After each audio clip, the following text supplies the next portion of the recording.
Hello students, first of all I would like to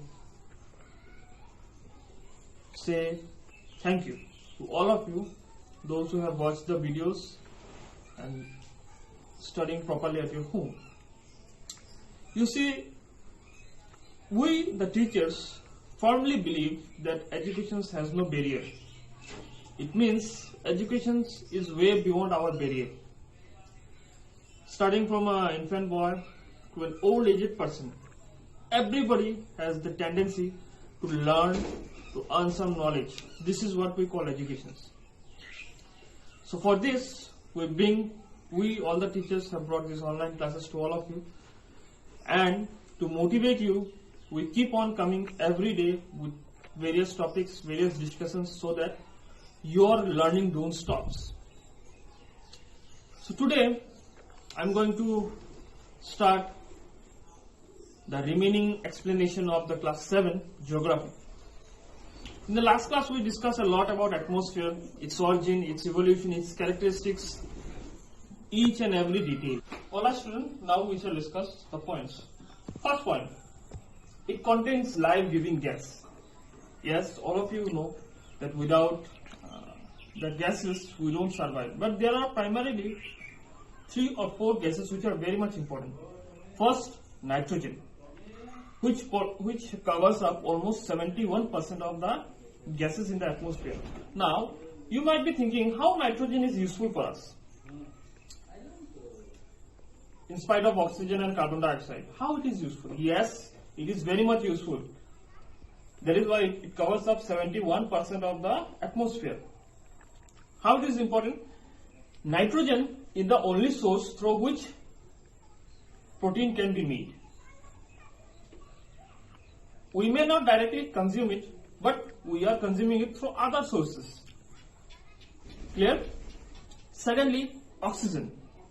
Yes, you people know it very right how oxygen is useful for us. Without oxygen, we cannot survive. And oxygen, we consume it, we intake it, we inhale it directly. Thirdly, carbon dioxide. Yes, carbon dioxide is also very much important. How it is important?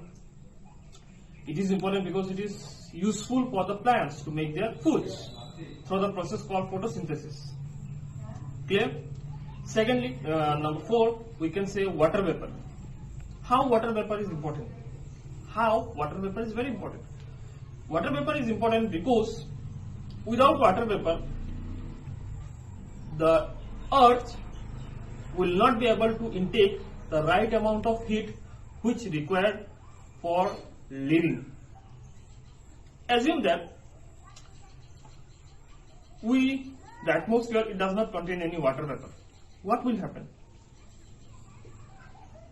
Without water vapor, clouds will not form.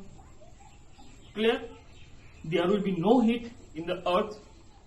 Clear? Thirdly, there will be no precipitation. What is precipitation? Rainfall, windfall, etc. These are all called precipitation. I hope you have understood number 1 point. Secondly, it does not allow the earth to become too hot. This is also because of water vapor. If there is no water vapor, the earth either it will become very hot or either it will become very cold. So, to maintain the balance of the heat, water vapor is very important. Let me give you an example. If you start boiling your water constantly, suppose if you boil the water constantly, what will happen? All the water will get vaporized. After a few minutes, you will find nothing in the vessel. It will boil, it will evaporate, it will boil, it will evaporate. Ultimately, it will vanish. Same, you can take this example as a factor when there is no water vapor. Similarly, if there is no water vapor in the atmosphere, the earth will get heated, and ultimately it will turn into a desert. That is why in the desert region, there is a very less amount or very little amount of rainfall. Why? Because of the absence of moisture or water vapor. Clear? Number 3, it causes precipitation. Yes, precipitations appear in the atmosphere, What is precipitation? I have explained it earlier also, but I am explaining it again. Precipitation means rainfall, snowfall, wind. These all can be termed as precipitation. Without atmosphere, this thing is impossible. Without atmosphere, precipitation is impossible. Suppose if there is no atmosphere, how will the precipitation happen? I hope all of you have understood. Number 4 point, it protects us from ultraviolet radiation. Yes. I hope all of you have heard about the ozone layer, the greenhouse gas ozone layer, which protects us from the ultraviolet rays or UV rays, which are very harmful to our skin and for our body. And this ultraviolet rays is being stopped by the atmosphere, so that they cannot enter inside the earth. These things are being stopped by the atmosphere in the upper section, so that it does not get enter into the atmosphere. I hope you have understood the importance of atmosphere. Next, we shall discuss about the greenhouse gas or the ozone. So students, now we shall discuss about greenhouse effect.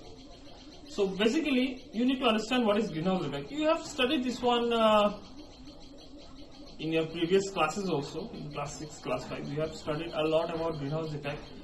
So what is greenhouse effect? You know it properly, but let me explain you again what is greenhouse effect. You know, we receive heat from the sun, which is very important for our survival. Clear?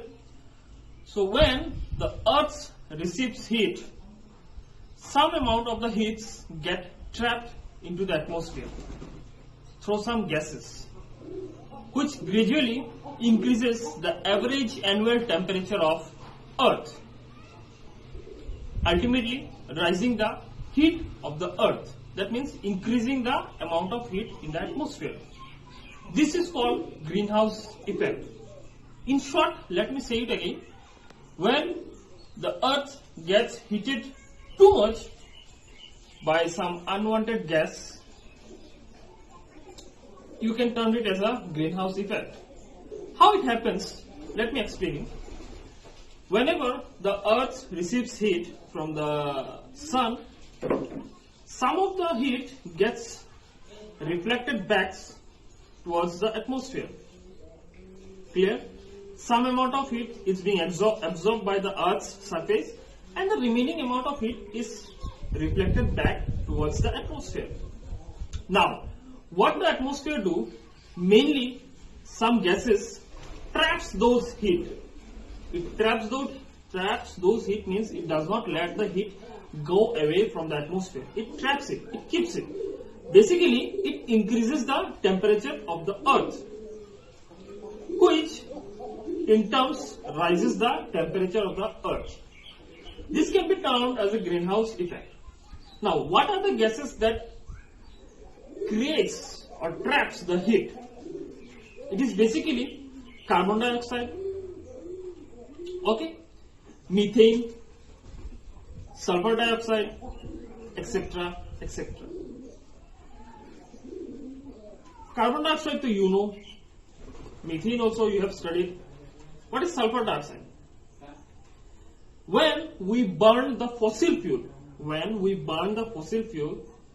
some gases, the smokes which comes out from burning the fossil fuel, can be termed as sulfur dioxide or carbon monoxide.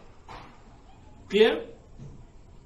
Now, basically, greenhouse effect also leads to global warming.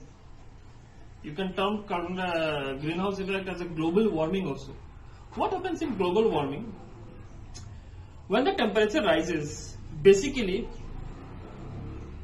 in both our pole, the icebergs that are kept in both the North Pole and South Pole, they start melting. Because of the rise in temperature. Clear? Whenever this temperature rises, the ice that are frozen in the polar region, they start melting. Slowly, when this iceberg starts to melt, they will ultimately turn into liquid, that is water. This water will flow through various terrains and fall back in the sea. Ultimately, it will give rise to the sea level, which is going to affect the marine life, the coastal areas, and the areas which are surrounded by the ocean. They will be facing problems. I hope you have understood the greenhouse effect very properly. In the next class, we shall discuss about the structure of the atmosphere. Means how is atmosphere made up of different structure, different layer of gases. We shall discuss it very properly. I hope you have understood our today's discussion. In the next class, I shall discuss it again. The remaining options. Clear? So for now, we end here. Thank you for watching the video.